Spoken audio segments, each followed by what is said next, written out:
Bismillah, alhamdulillah, wa salatu wassalam ala rasulillah wa ala alihi wa sahbihi wa man walah.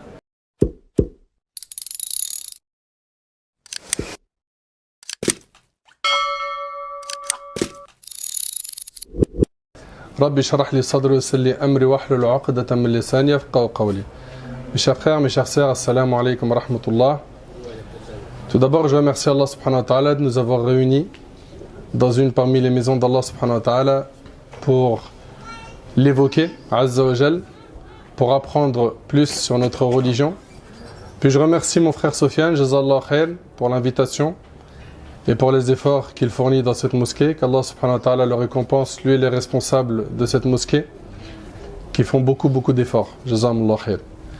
Donc aujourd'hui, avec l'aide d'Allah tabarak wa ta'ala, on va parler du comportement à adopter face à la divergence.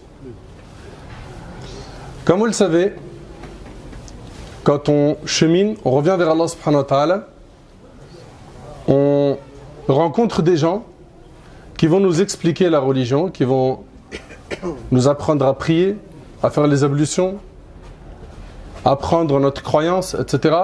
Et puis, souvent, on va rencontrer des gens qui vont nous dire « ça, c'est autorisé », d'autres qui vont nous parler de la même chose en disant que c'est interdit.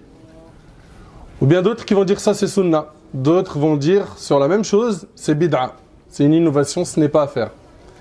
D'autres vont dire c'est déconseillé. D'autres vont dire non, ça c'est autorisé, il n'y a pas de problème.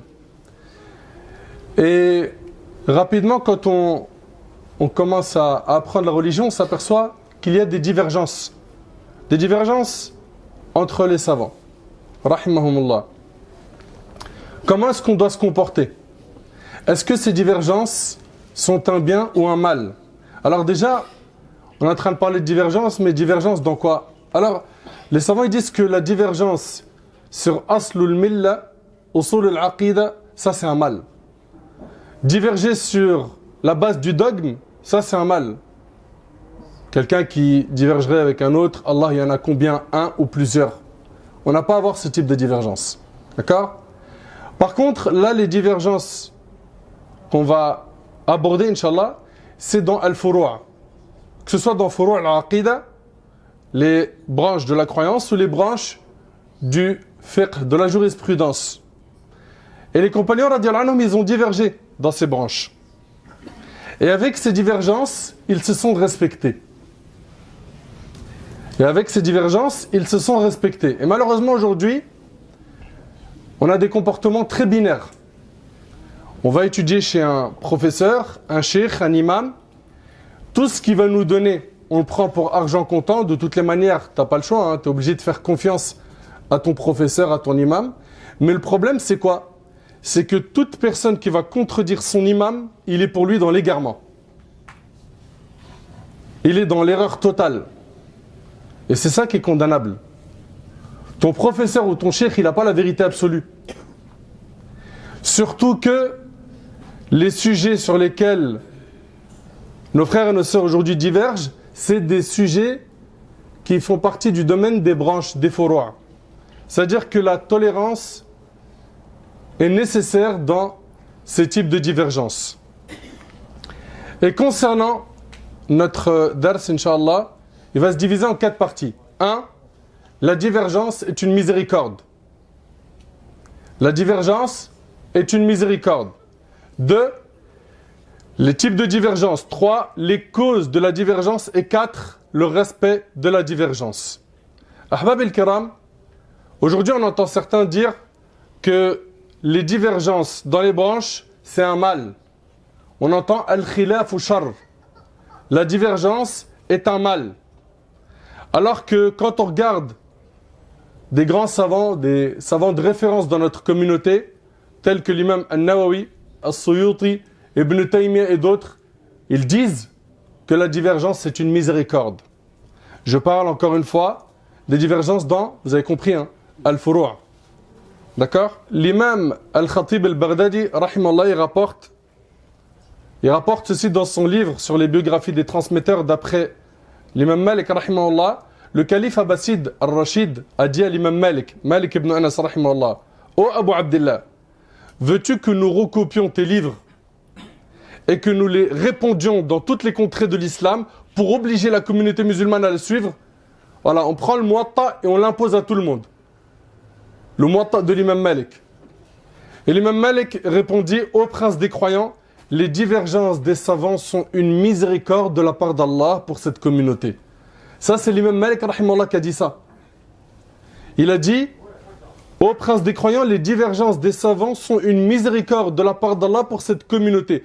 Chacun suit ce qu'il estime être fondé, chacun désire Allah.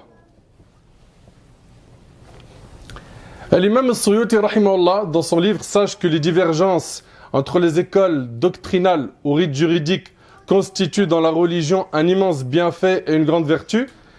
Cette divergence renferme un secret subtil, dit-il, que perçoivent les savants et qui échappe aux ignorants. Ça, c'est ce que dit l'imam al-Suyuti rahimahullah. Les compagnons du prophète alayhi salatu wassalam, eux aussi n'exprimaient pas des opinions similaires, mais leurs débats ont été tenus avec beaucoup de sagesse et de respect. L'imam Ahmad rahimahullah, d'ailleurs, on lui a dit, c'est un homme qui lui a dit qu'il allait compiler les divergences et il allait appeler ce livre le livre des divergences. Le livre des divergences. Et l'imam Ahmad rahimahullah, il lui a dit: Sammihi kitab as-sa'as, appelle-le plutôt le livre de la souplesse. Et ils ont été très nombreux à dire ce type de paroles. Et certains vont dire: oui, mais si tu dis que la divergence est une miséricorde,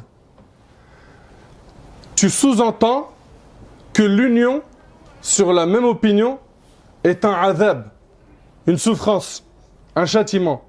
Non. Non, pas du tout. D'ailleurs, c'était les propos de Ibn Hazm. Il a dit: c'est une des paroles les plus incorrectes qui soient. Écoutez bien, il a dit: car si la divergence était une miséricorde, alors l'accord serait une punition. C'est ce qu'a dit Ibn Hazm, rahimallah.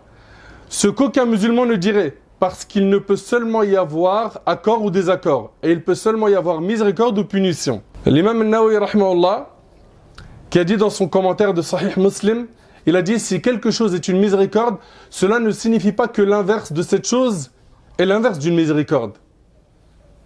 Vous suivez? Personne ne fait ce genre de lien.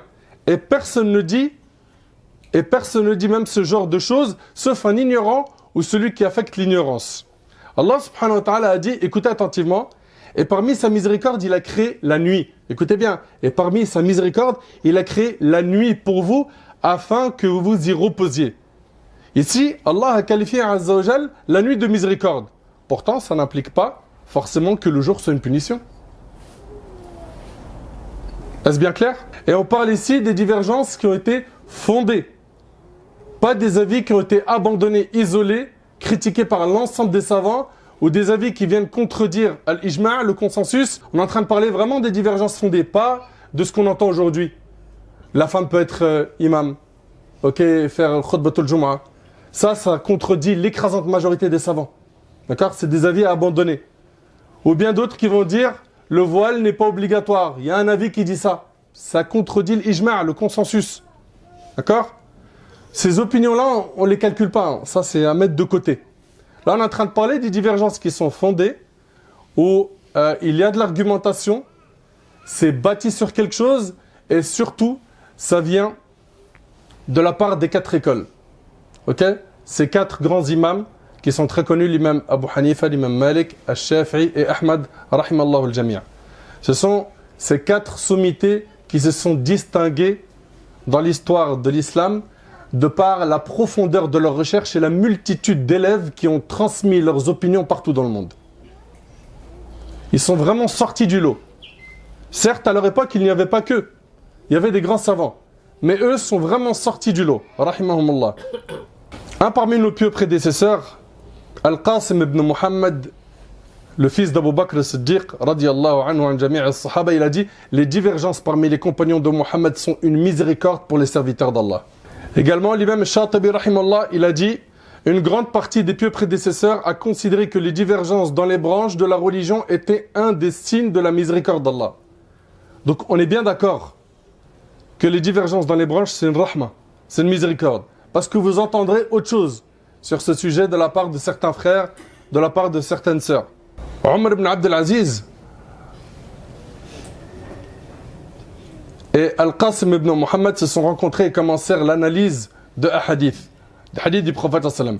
Omar a ensuite commencé à parler des choses qui différaient de ce que Al-Qasim avait mentionné. Et Al-Qasim allait lui donner du fil à retordre concernant cela. Et ceci jusqu'à ce que la situation devienne plus claire. Sachant cela, Omar lui dit alors, ne fais pas ça. Je déteste ôter les faveurs d'Allah provenant des divergences. Al-Qasim rahimahullah a dit, j'ai été heureux de la parole de Omar ibn Abdel Aziz. Regardez ce qu'il a dit Omar ibn Abdel Aziz, radiyallahu anhu. Je détesterais que les compagnons n'eurent pas divergé entre eux. Car s'ils n'avaient pas divergé, il n'y aurait alors aucune liberté pour nous. Vraiment, les compagnons sont des imams par lesquels les gens sont guidés. Si quelqu'un suit la parole de l'un d'entre eux, il est dans la sunna. Et ça, c'est bien à comprendre. Peu importe qui tu vas suivre des 4 écoles, tu es sur le droit chemin. Parce que ça aussi, on vient aujourd'hui nous dire, non, non, mon frère, le haqq, il est chez l'imam Ahmed. Le haqq, la vérité absolue, elle est chez Malik, elle est chez Abu Hanifa. C'est quoi ces comportements? Eux-mêmes, ces imams, n'adoptaient pas ce type de comportement. Fallah yajazikum khair, soyez très clairvoyants sur ces sujets. Ibn Taymiyyah rahimahullah, il a dit, le consensus des imams est une preuve indubitable et leur divergence est une vaste miséricorde. Vous voyez? Donc ça, c'était en guise d'intro concernant le premier point. Ensuite, deuxième point, les types de divergence. Il y a, comme on vous a dit, la divergence sur la base de la religion Aslul Millah. Et c'est à ce sujet qu'Allah Tabarak wa Ta'ala a dit وَلَا يَزَالُونَ مُخْتَلِفِينَ إِلَّا مَنْ رَحِمَ رَبُّكَ. Or, ils ne cessent d'être en désaccord entre eux, sauf ceux à qui ton Seigneur a accordé miséricorde. Ibn Hazm, Ibn Taymiyyah, l'imam Shatibi, Ibn Rajab et d'autres parmi les grands savants ont dit que le mot désaccord cité dans le verset concerne la base de la religion. La base de la religion. Quiconque est en désaccord avec le tawhid sort de la miséricorde d'Allah. D'accord? Ça, c'est donc le premier type de divergence. Ensuite, il y a le deuxième type de divergence, celui qu'on appelle al-khilaf et al-furu', la divergence dans les branches. D'accord? Et dans les sujets où l'effort d'interprétation est permis. Al-masail al-ijtihadiyya. Quant à ce type de divergence, nos grands imams, parmi les pieux prédécesseurs, ont dit que cette divergence ne nuisait en rien. Les compagnons eux-mêmes ont divergé dans les furu' de la religion. Et malgré cela, Allah Tabarak wa Ta'ala a fait leur éloge dans le Coran. Vous savez, donc diverger dans la base de notre religion, la croyance, les bases, ça c'est pas bon. C'est blâmable. Mais dans le furu', c'est permis. Puis troisième point, quelles sont les causes de la divergence? Pourquoi est-ce que ces savants ont divergé? Alors, il y a plein de causes. Premièrement, la nature des gens.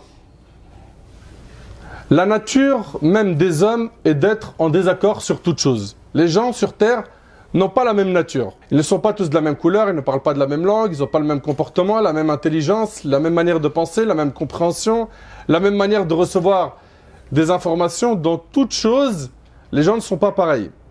Il n'existe pas deux personnes sur Terre qui peuvent être d'accord sur tout. Il y a sûrement des choses dont ils ne sont pas d'accord. Allah Tabarak wa Ta'ala dit dans le Coran, dans Surat Ar-Rum, Surat 30, verset 22, وَمِنْ آيَاتِهِ خَلْقُ السَّمَاوَاتِ وَالْأَرْضِ وَاخْتِلَافُ أَلْسِنَتِكُمْ وَأَلْوَانِكُمْ إِنَّ فِي ذَلِكَ لَآيَاتٍ لِلْعَالِمِينَ. Et parmi ces signes, la création des cieux et de la terre et la variété de vos langues et de vos couleurs. Il y a en cela des preuves pour les savants. Donc le fait que les gens soient différents est une chose qu'Allah Tabarak wa Ta'ala a voulu. Donc chacun a sa manière de comprendre. Chacun a une manière de penser qui est différente de celle des autres. D'accord? La nature des gens est donc l'une des raisons principales des divergences. Également le fait de ne pas avoir reçu la preuve. Il n'y a pas que ça, hein. Il y a plein de causes. Le fait qu'un tel n'ait pas reçu la preuve, le fait qu'un tel ait reçu la preuve mais n'ait pas compris la preuve comme tel autre savant. Ou le fait qu'un tel considère ce texte comme étant abrogé. Abrogé, ça veut dire il était autorisé de faire cela dans un premier temps, puis il y a eu une annulation de faire cette pratique. Une abrogation. Donc, le fait de ne pas avoir reçu la preuve. Il est possible que cela arrive à un cheikh, aujourd'hui, dans notre monde contemporain, mais c'est déjà arrivé aussi à l'époque de nos ancêtres, rahimahumullah. Ibn Abbas radiyallahu anhu rapporte, Omar ibn al-Khattab prit la route pour le Sham. Lorsqu'il arriva à Sarg, il trouva les généraux commandant les troupes, Abu Ubaïd ibn al-Jarrah et ses compagnons, qui l'informèrent qu'une épidémie de peste sévissait dans le Sham. Puis Abu Ubaïda lui a dit, ô prince des croyants, tu fuis le destin d'Allah? Omar lui a dit, je fuis le destin d'Allah vers le destin d'Allah. C'est-à-dire qu'il fuit la prédestination de la maladie vers la prédestination de la santé. On tire comme leçon de cette histoire que les compagnons ont divergé. Omar, c'est un grand savant. Il n'avait pas de preuve à ce sujet. Et c'est là que Abdurrahman ibn Auf, radiyallahu anhu, qui était absent pour quelque affaire, arriva à ce moment et dit « Je détiens une science concernant ce sujet. J'ai entendu le prophète alayhi salatu wassalam dire « Lorsque vous apprenez que la peste se déclare dans un pays, ne vous y rendez pas. Et si l'épidémie arrive quand vous y êtes déjà, n'en sortez pas. » Et le hadith, il est rapporté par Bukhari Muslim. Omar radiyallahu anhu remercie alors Allah et prit le chemin du retour. On voit ici que Omar radiyallahu anhu et un grand nombre de compagnons n'avaient pas de preuves dans cette histoire. Et donc le fait de ne pas avoir eu de preuves dans ce sujet a causé une divergence entre les compagnons. Également, le fait de ne pas savoir que la preuve qu'on utilise est abrogée. Par exemple, le prophète sallallahu alayhi wa sallam, il avait interdit de visiter les tombes. Puis après, il a dit visitez-les car elles rappellent l'au-delà. D'accord? Donc c'était interdit dans un premier temps, puis après ça a été abrogé. Ça a été autorisé par la suite. D'accord? Donc le fait qu'un savant ne sache pas que la preuve qu'il utilise a été abrogée peut causer une divergence. Également, l'oubli est une cause de divergence. On rapporte d'Ibn Mas'ud radiyallahu anhu qui disait un jour le prophète alayhi salatu wassalam avait prié. Lorsqu'il termina, on lui demanda ô messager d'Allah, est-il arrivé quelque chose dans la prière? Il répondit, que s'est-il passé? Ils répondirent, tu as prié un nombre tel et tel.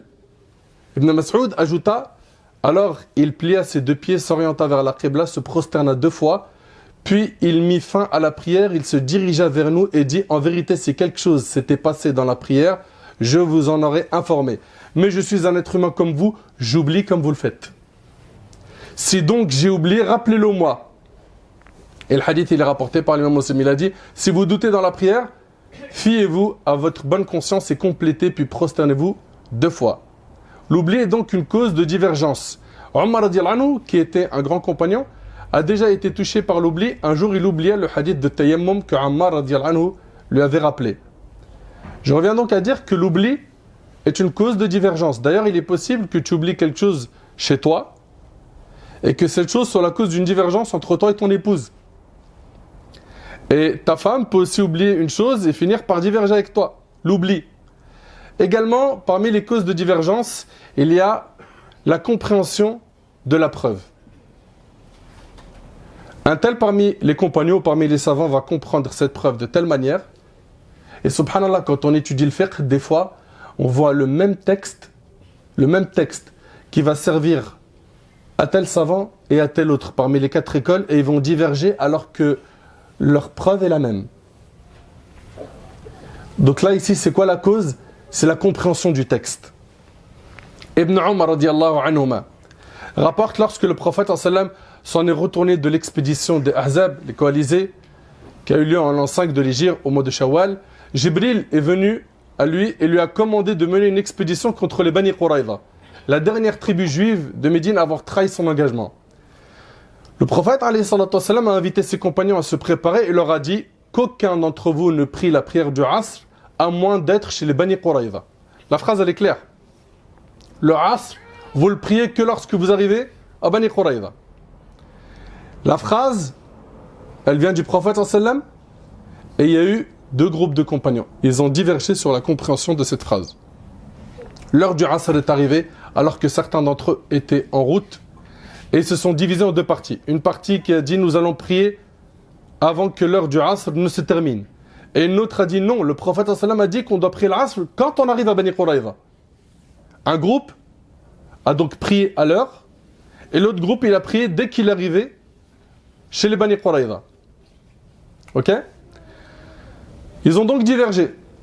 Certains ont prié l'Asr dès que son heure est rentrée, tandis que les autres ont retardé cette salat. Lorsqu'ils vinrent au prophète sallam et ils ont évoqué la divergence, il ne blâma aucun des deux parties. Et c'est rapporté par Bukhari et Muslim. Et sachez, mes frères et sœurs, que la compréhension des preuves est un don d'Allah qu'Allah tabaraka wa ta'ala accorde à qui il veut. Al-fahm, comprendre, parce qu'on a beaucoup de gens aujourd'hui qui apprennent. Ils apprennent beaucoup, mais ils comprennent peu. Et al-fahm, le fait de pouvoir comprendre les textes du Coran et de la Sunna, parce qu'aujourd'hui on les voit, notre jeunesse, ils viennent avec un texte, ils te disent « Akhi, regarde la Sunna ». Tu vois pas là? Hadith, il est rapporté par Bukhari. Tu comprends pas? On n'a pas de problème, nous, avec c'est rapporté par le Bukhari. Ala al-ayn wa ras. Mais est-ce que tu as compris le texte? Tu as lu son commentaire? Tu sais ce que les savants, ils ont dit sur ce sujet? C'est ça le problème, c'est qu'on n'a pas les bons réflexes. Pourquoi? Parce que ces jeunes, malheureusement, manquent d'éducation. Ils n'ont pas des bons éducateurs qui leur expliquent bien les choses. Et le prophète, alayhi salatu wassalam, dans le hadith de Muawiyah radiyallahu anhu, il a dit, quand Allah veut du bien à quelqu'un, il lui fait comprendre la religion. Et c'est rapporté par Bukhari et Muslim. Et malheureusement, wallahi, ça nous fait mal au cœur quand on reçoit des emails, des messages sur les réseaux sociaux, sur le téléphone, où les gens ils viennent, ils te posent une question et tu te dis mais comment il a pu comprendre ça?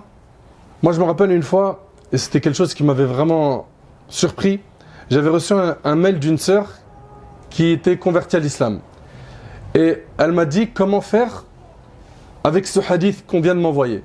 Et le hadith il est rapporté par l'imam al-Nasa'i. Le prophète alayhi salatu wassalam dit, écoutez attentivement, Allah n'accepte aucune action d'un polythéiste, mushrik, devenu musulman, jusqu'à ce qu'il quitte les polythéistes. Je répète, Allah n'accepte aucune action d'un polythéiste devenu musulman, jusqu'à ce qu'il quitte les polythéistes. En deux mots, cette personne qui s'est convertie à l'islam, tant qu'elle vit dans une terre de non-musulmans, eh bien, Allah subhanahu wa ta'ala n'accepte pas d'elle ses actions. Donc voilà, elle est venue avec ce hadith. Ok? Et vous avez sûrement déjà entendu ce hadith où le prophète sallallahu alayhi wa sallam, il dit « Je me désavoue de tout musulman résidant chez les polythéistes ». Eh bien, figurez-vous que ces deux hadiths-là, dans Fath al-Bari, le commentaire de Sahih al-Bukhari, Ibn Hajar rahimallah, en commentant ces deux hadiths, il dit « Cela s'applique à celui qui craint pour sa foi et sa condition religieuse ». Donc venir dire la personne qui se convertit à l'islam, elle n'a pas le droit de résider dans une terre de non-musulmans, elle doit partir, émigrer, partir direct. Mais subhanallah, tu n'as pas lu l'explication des textes. Et c'est ça aujourd'hui qu'on reproche à beaucoup de gens. C'est qu'ils ne creusent pas. Ils ne creusent pas les sujets. Et sachez aussi que ce n'est pas parce qu'on est âgé qu'on a une meilleure compréhension des preuves que quelqu'un qui est plus jeune. On a aussi ça. La personne âgée qui vient et dit « Srir, ce qu'il ne m'arrafche ».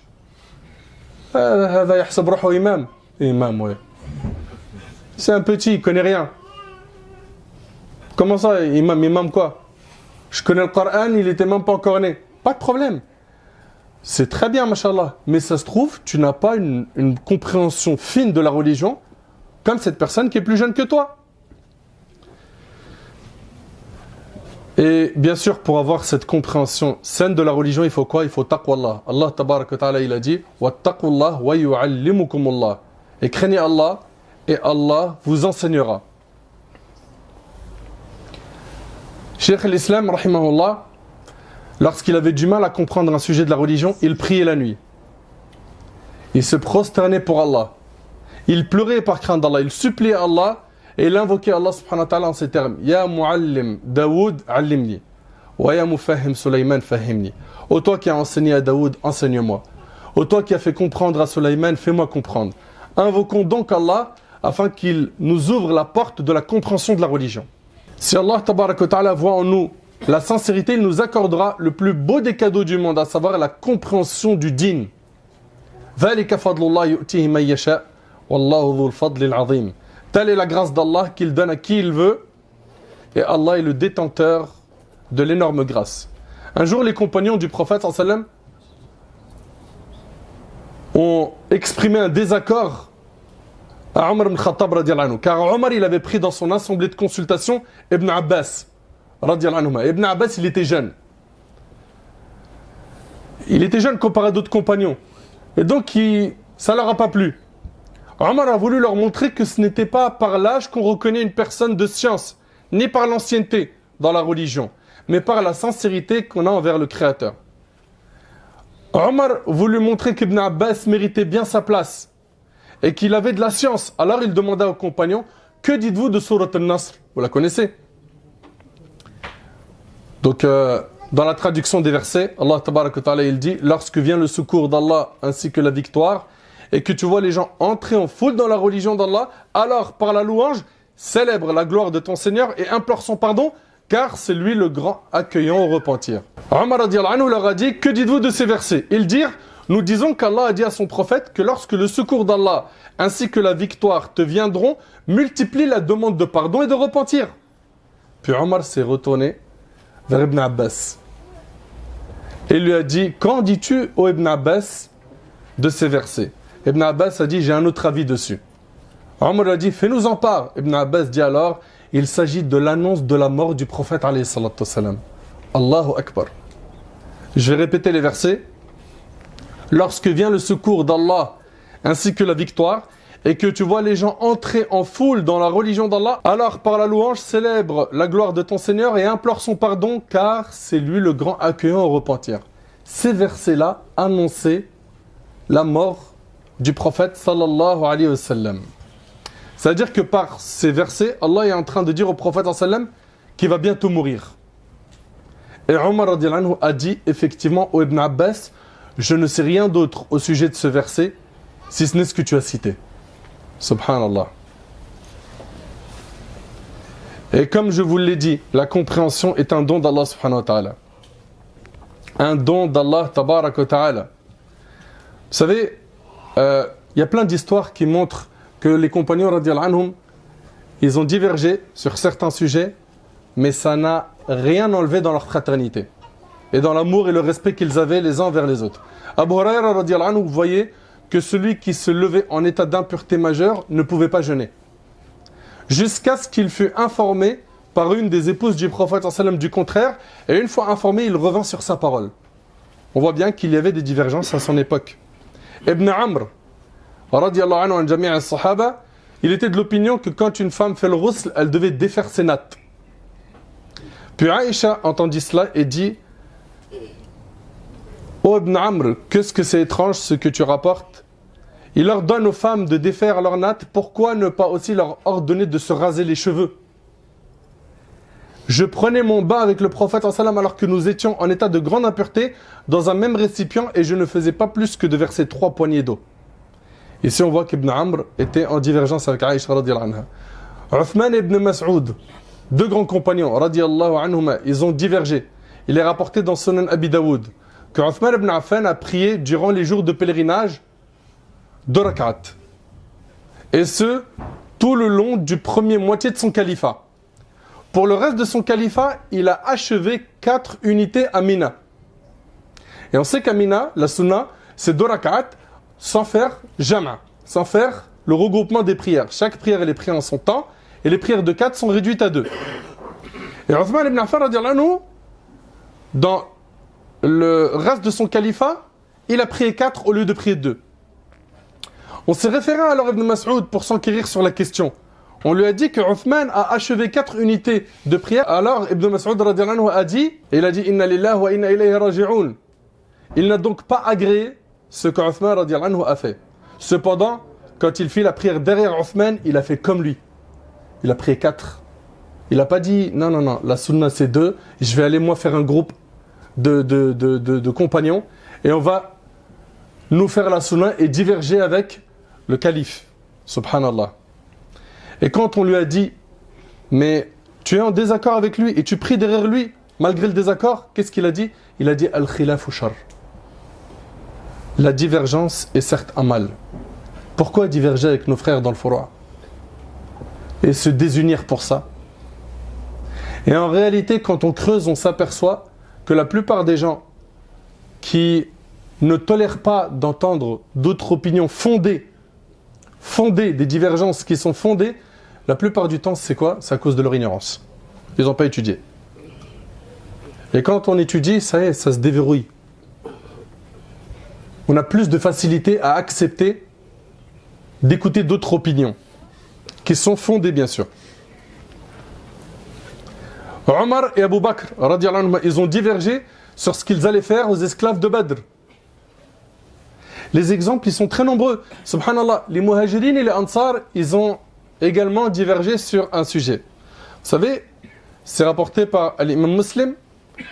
Les Muhajirin et les Ansar, ils ont divergé concernant quand est-ce que le ghusl devient obligatoire. Alors les Ansar, ils ont dit le ghusl il est obligatoire quand il y a une éjaculation.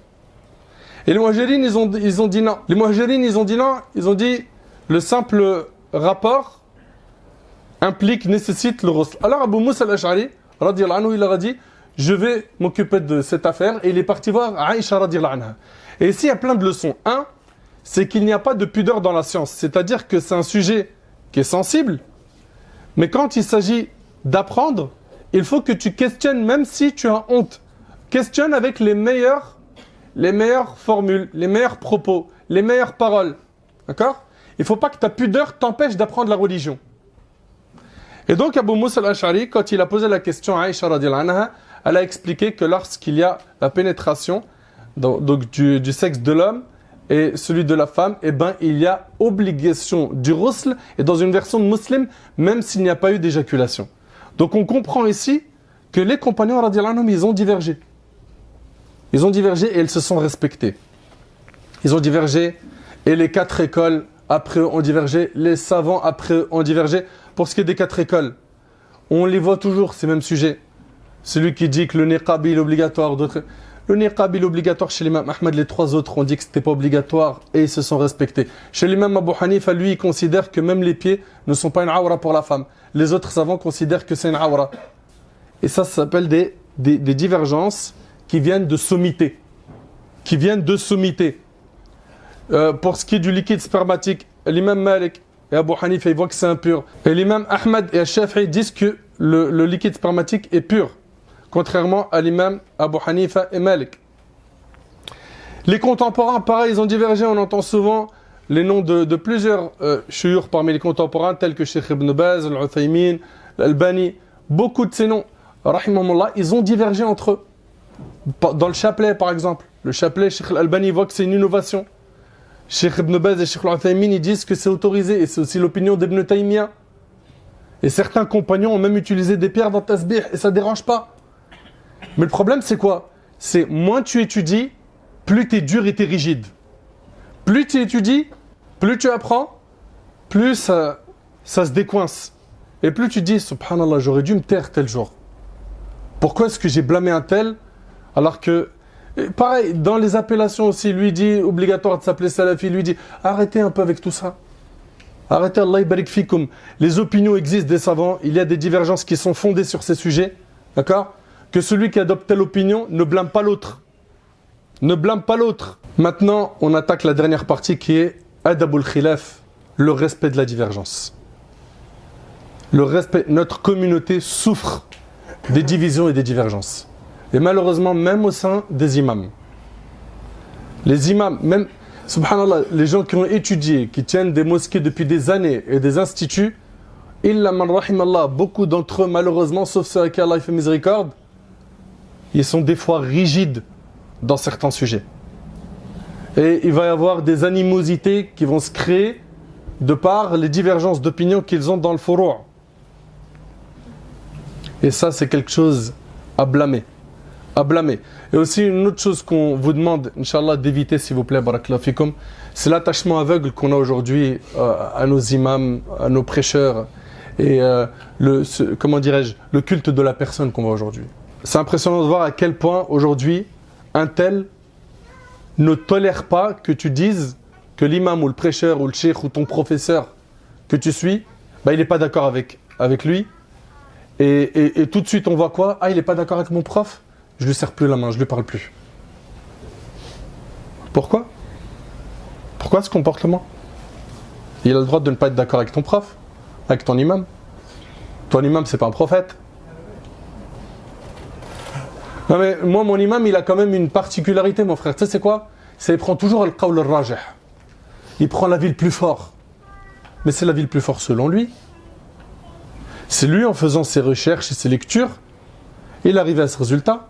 Tu prends un autre imam sur le même sujet, il va dire non, l'avis le plus fort, c'est pas ça. Et pour sortir de ces problèmes, il y a une solution qui est simple. Et c'est une solution qui a existé depuis les premiers temps. Et qui existe toujours. C'est de revenir aux écoles juridiques. De suivre une parmi ces écoles. Non, mon frère, moi je suis la majorité. Mais comment tu fais quand... Alors la majorité pour toi, c'est-à-dire 3 écoles sur 4. 3 écoles sur 4, on dit ça. Ok ? Ou bien, il y a ici 4 écoles qui disent telle chose et les autres disent telle autre. Mon frère, le problème, c'est quand tu vas te retrouver dans des sujets où il y a 2 opinions. Vas-y, dis-moi, tu fais comment ? Ou 4 avis différents. Dans certains sujets de fiqh, des fois, les 4 écoles, ils ont une opinion chacun qui est différente. Tu fais comment ? Ben, je regarde, c'est lequel le dalil le plus fort. Toi, tu as le niveau d'aller voir les textes et les preuves et les fondements de chacun et faire des études comparatives. Un peu de modestie. Un peu de modestie. Mais faut que chacun reste à sa place. Arriver à ça, à pouvoir faire des études comparatives et regarder les fondements d'un tel, les preuves d'un tel, mais ça demande un niveau énorme que toi et moi on n'a pas. Donc si tu n'es pas capable, tu n'as pas atteint le degré d'ijtihad, tu n'es pas un mujtahid, tu es un muqallid. Un muqallid, un suiveur, il se contente de suivre un mujtahid. Suis un des 4 parmi les imams, les 4 écoles, et évolue, apprends. Et quand tu apprends le fiqh, tu l'apprends par étapes. D'abord une vision globale, sans avoir les preuves.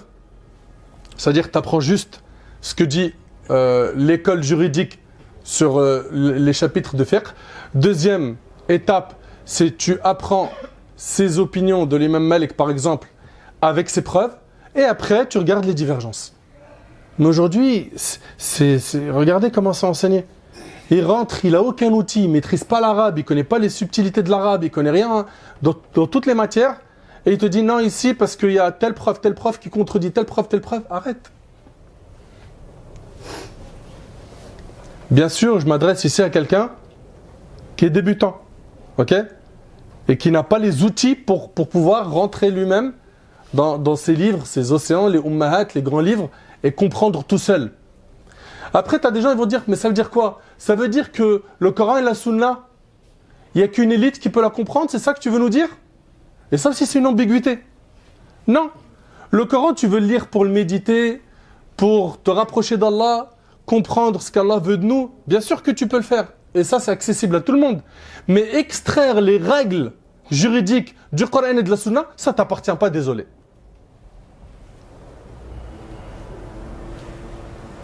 Ça ne t'appartient pas. Me dis pas, je lis un verset et je sors les règles. T'es qui ? Ou bien je lis les hadiths du prophète sallam et je te dis tout de suite les 15 leçons que contiennent chaque hadith. Un peu de modestie, ok ? Restons à nos places, barakallahu fikum. Donc s'il vous plaît, ne vous attachez pas aveuglement aux imams, aux prêcheurs. Vous voulez vous attacher à quelqu'un, attachez-vous aux 4 écoles sans pour autant rendre égaré ou innovateur celui qui ne suit pas la même école juridique que vous. D'accord ?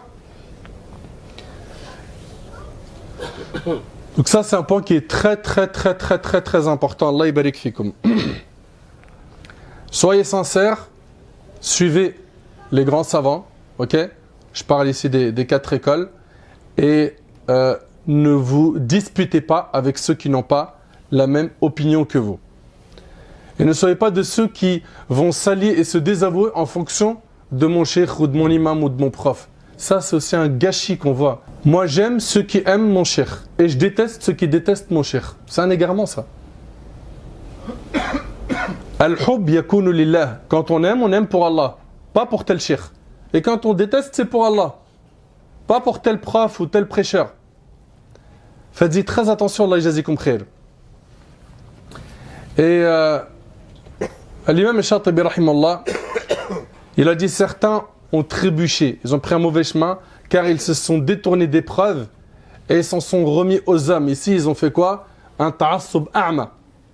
Et à cause de cela, ils sont sortis de la voie des compagnons et des successeurs et ils ont suivi leur passion sans science et ils se sont égarés du droit chemin.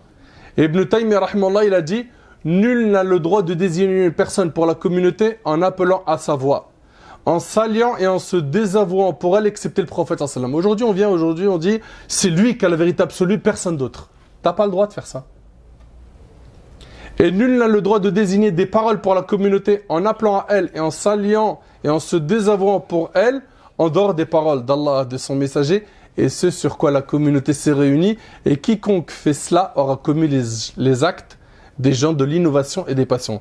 Et Ibn Taymiyyah rahimahullah dit également quiconque s'attache aveuglement à un des imams en particulier en dehors des autres, ce dernier est comme celui qui s'est attaché aveuglement à un des compagnons en particulier en dehors des autres, tout comme le Rafidi qui s'attache aveuglement à Ali et comme le Khariji qui critique Uthman et Ali.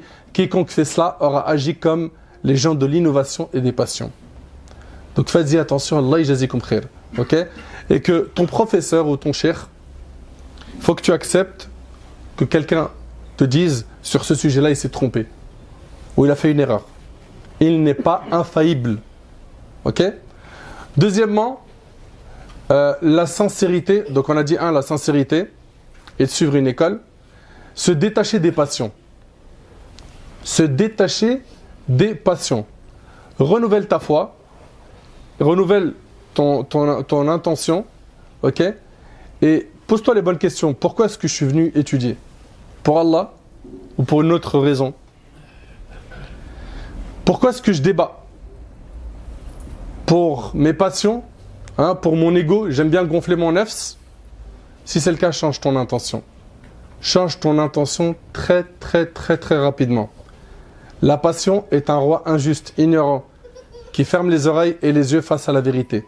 Ibn Taymiyyah rahimahullah, il a dit quiconque juge les gens sans science a contredit la parole d'Allah et ne poursuit pas ce dont tu n'as aucune connaissance. Et quiconque juge les gens sans équité, et c'est ce qu'on voit aujourd'hui le plus, a contredit la parole d'Allah et que la haine pour un peuple ne vous incite pas à être injuste, pratiquer l'équité, cela est plus proche de la piété. Aujourd'hui, on voit que quand on est en désaccord avec tel groupe, ou tel imam, ou telle personne, parfois on manque d'équité. Parce qu'on n'aime pas cette personne, sa pensée, ses opinions, on va être injuste. On va tomber dans volm. Et ça, ce n'était pas le comportement de nos ancêtres, rahimahullah. Ils sont restés justes, même avec les personnes avec qui ils divergeaient, avec qui ils ne s'entendaient pas. Et prenez garde à ne pas tomber dans ces fléaux qu'on voit sur le net, manger la chair des gens de science, rabaisser les savants, rabaisser les imams, rabaisser les prêcheurs. En fait, on rabaisse tout le monde au point où on détache les gens de la religion. Plus personne n'est crédible. Ibn Asakir, rahimallah, il a dit sache mon frère qu'Allah te préserve que la chair des savants est empoisonnée et que la loi d'Allah concernant ceux qui dénigrent les savants est connue et que celui qui ne retient pas sa langue en disant des choses négatives sur les savants, Allah l'éprouvera avant sa mort par la mort de son cœur. Faites attention, Allah yabarik fikum, ne tombez pas dans ça. Soyez toujours de ceux qui vont avoir un bon comportement. Ne sois pas heureux de voir tel frère ou tel imam tomber dans l'erreur. Aie de la rahma dans ton cœur. L'imam Shafi'i, rahimahullah, regardez cet homme impressionnant. Quand il débattait, regardez l'état d'esprit qu'il avait. Il disait « Je n'ai jamais débattu avec quelqu'un sans demander à Allah que la vérité jaillisse de sa bouche. » Je répète. Je n'ai jamais débattu avec quelqu'un sans demander à Allah que la vérité jaillisse de sa bouche à lui. Ça montre l'ikhlas. Ça montre que son ego, il n'avait pas de place. Aussi, avoir le bon soupçon envers celui qui a un autre avis que le tien. Il est possible que tu aies tort ou raison. Et il en est de même pour celui qui diverge avec toi. Si tu sais cela, ne rabaisse pas les autres en te faisant des éloges. En te jetant des fleurs, Allah subhanahu wa ta'ala dit dans Surat An-Najm فَلَا تُزَكُّوا أَنفُسَكُمْ هُوَ أَعْلَمُ بِمَنِ اتَّقَى. Ne vantez pas vous-même votre pureté. C'est lui qui connaît mieux ceux qui le craignent. Ils sont là à se jeter des fleurs. Où est passée ta sincérité? Et le prophète alayhi salatu wassalam a dit Iyyakum wadh-dhann, méfiez-vous de la présomption, car la présomption est le parler le plus mensonger. Allah tabaraka wa ta'ala dit Ya ayyuhalladhina amanu ijtanibu kathiran min adh-dhann inna ba'da adh-dhanni ithm. Ô vous qui avez cru, évitez de trop conjecturer sur autrui, car une partie des conjectures est péché. Et l'imam al-Qurtubi rahimallah, il a dit penser du mal d'une personne dont l'apparence est pieuse est interdit dans la religion d'Allah. Si tu vois que le côté apparent de ton frère est bon, sache que tu n'as pas le droit de fouiller dans son cœur et de creuser dans son cœur. Fais pas ça. Fais pas ça. Tu vois de lui du bien, comporte-toi avec lui bidhahirihi, selon ce qu'il dégage en apparence. Et méfiez-vous d'adopter cette attitude qui consiste à creuser les défauts des gens.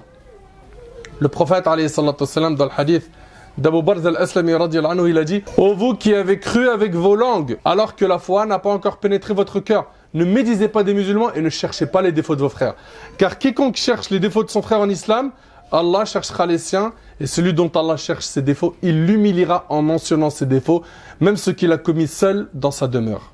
Et c'est rapporté par Ahmad et d'autres. Également, ne pas se tourner le dos après la divergence. Ibn Taymiyyah rahimallah, il a dit wa amma al-ikhtilaf fi al-ahkam fa aktharu min an yanḍabit wa law kana kullama ikhtalafa musliman fi shay' tahajara lam yabqa bayna al-muslimin 'isma wala ukhuwa. Quant à la divergence concernant les règles, elles sont trop nombreuses. Et si à chaque fois que deux musulmans divergent sur une chose, ils se tournent le dos, il ne restera plus entre les musulmans ni union ni fraternité. Et je finis ce thème en parlant d'un comportement très important qui est quand on débat avec hikmah, avec sagesse, avec les meilleures paroles, bonne exhortation, en utilisant les meilleurs mots. Allah tabaraka wa ta'ala dit Ud'u ila sabili rabbika bil hikmati wal maw'izati al hasana. Par la sagesse et la bonne exhortation, appelle les gens au sentier de ton Seigneur. Et Allah tabaraka wa ta'ala, concernant les débats, il a dit azza wa jal wajadilhum billati hiya ahsan, et débat avec eux de la meilleure façon. Donc tu veux débattre avec hikmah. C'est quoi la hikmah? C'est quoi la sagesse? C'est qawlu ma yanbaghi fi al-waqt alladhi yanbaghi ala al-wajh alladhi yanbaghi. Dire ce qu'il faut au moment où il faut, de la manière qui convient. Débat donc avec sagesse, sois miséricordieux dans le débat.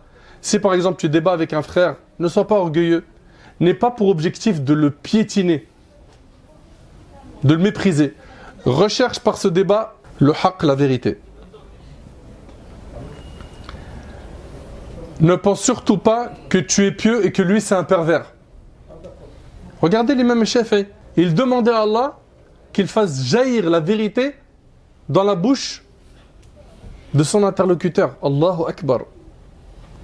Aujourd'hui on a perdu beaucoup de tout ça. On a perdu énormément de tout ça. Et un savant, un mujtahid, un grand savant qui fait des efforts de recherche, il fait un ijtihad, et il se trompe, il a quand même une récompense.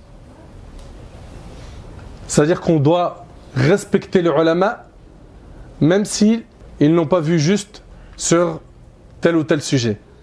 Amr ibn al-As radiyallahu anhu rapporte qu'il a entendu le prophète sallallahu alayhi wa sallam dire quand le juge fait effort d'interprétation du texte dans son jugement. Dans le hadith, il est dit, le juge, et Cheikh al-Uthaymin a dit dans le sharh du hadith que le mufti est aussi concerné par ce hadith. Si son interprétation est juste, il a 2 salaires, 2 récompenses. Et s'il s'est trompé, il a quand même une récompense. 2 récompenses pourquoi? Pour avoir trouvé la vérité, et l'autre pour avoir fait l'effort de recherche. Et pourquoi celui qui n'a pas eu juste, il a quand même une récompense? Parce qu'il a fait l'effort de recherche, et c'est rapporté par Bukhari et Muslim. Voilà mes frères et sœurs, en résumé, le comportement adopté en cas de divergence. Je demande à Allah subhanahu wa ta'ala qu'il unit nos cœurs, qu'il nous accorde une clairvoyance et qu'il nous facilite de bien comprendre notre religion. Je demande à Allah subhanahu wa ta'ala de nous unir sur la vérité, de nous accorder ce magnifique comportement qui est le respect de la divergence. أسأل الله سبحانه وتعالى أن ينفعني بما قلت وأن ينفعكم بما سمعتم. هذا ما أعلم والله عز وجل أعلى وأعلم. سبحانك اللهم وبحمدك أشهد أن لا إله إلا أنت أستغفرك وأتوب إليك. جزاكم الله خير والسلام عليكم.